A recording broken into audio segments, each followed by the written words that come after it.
கடவுளுடன் காலை வணக்கம். புனித மார்க்கு எழுதிய நற்செய்தி 10ஆம் அதிகாரம் 17 முதல் 27 வரை உள்ள இறை வார்த்தைகள்.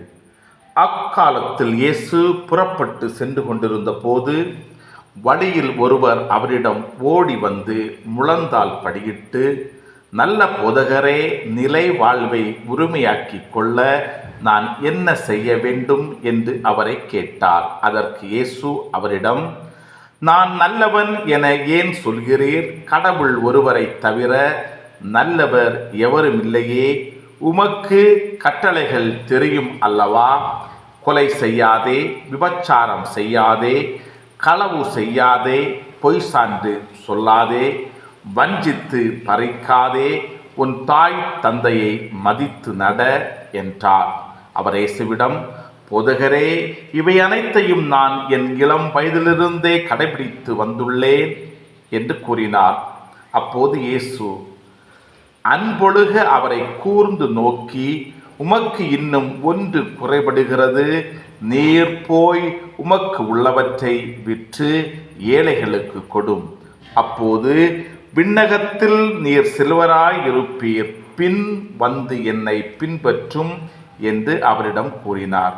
இயேசு சொன்னதை கேட்டதும் அவர் முகம் வாடி வருத்தத்தோடு சென்று விட்டார். ஏனெனில் அவருக்கு ஏராளமான சொத்து இருந்தது.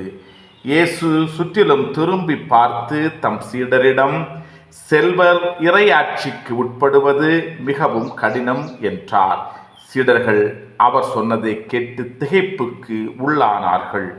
மீண்டும் இயேசு அவர்களை பார்த்து, பிள்ளைகளே, செல்வர்கள் இறையாட்சிக்கு உட்படுவது மிகவும் கடினம். அவர்கள் இறையாட்சிக்கு உட்படுவதை விட ஊசியின் காதில் ஒட்டகம் நுழைவது எளிது என்றார். சீடர்கள் மிகவும் வியப்பில் ஆழ்ந்தவர்களாய், பின் யார்தான் மீட்பு பெற முடியும் என்று தங்களிடையே பேசிக்கொண்டார்கள். இயேசு அவர்களை கூர்ந்து நோக்கி, மனிதரால் இது இயலாது, ஆனால் கடவுளுக்கு அப்படியல்ல, கடவுளால் எல்லாம் இயலும் என்றார். கிறிஸ்துவின் நற்செய்தி. இந்த நாள் இனிய நாளாக அமைய வாழ்த்துக்கள்.